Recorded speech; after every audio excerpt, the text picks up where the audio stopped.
โอเคทักทายสวัสดีครับเจ้าวงนาทีธีรวันวันนี้จะมานำเสนอเกี่ยวกับการดาวน์โหลดเพิ่มแบบเรียนจากอินเทอร์เน็ต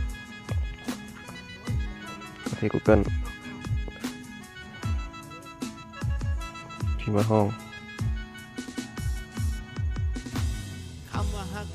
เคยเห็นในเนาะห้อง ict.com กดไปเขาจะมีโน้ต3จุดนี่เนาะหรือว่า3ขีดนี่เลือกที่ข้างข้างหูเลือกบนลูกศรมันเนาะเลือกไปอีกลูกศรแล้วก็อันนี้เราจะเลือกเพิ่มเนาะเพิ่มไปเพียนจะเลือกข้อใดให้เลือกเอาข้าพเจ้าสินำพามาตรฐานโหลดเพิ่มแบบเพียนตามมัธยมคลิกเข้าไปชั้นมัธยม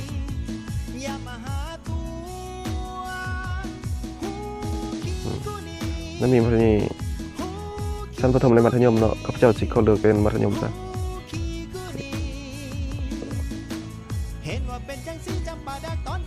ดาวน์โหลดเป็น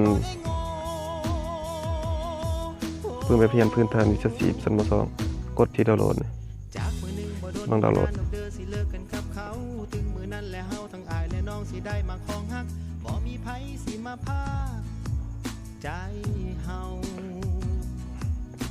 อันเดมันก็สามารถดาวน์โหลดได้แล้ว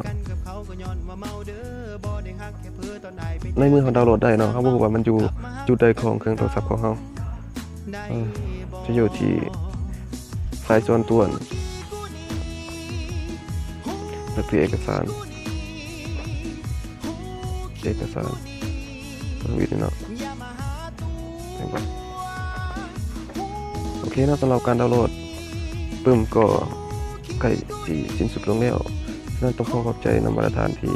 ติดตามรับชมคลิปในตอนจนจบขอขอบใจเป็นอย่างยิ่งกดไลค์กดแชร์ให้เด้อ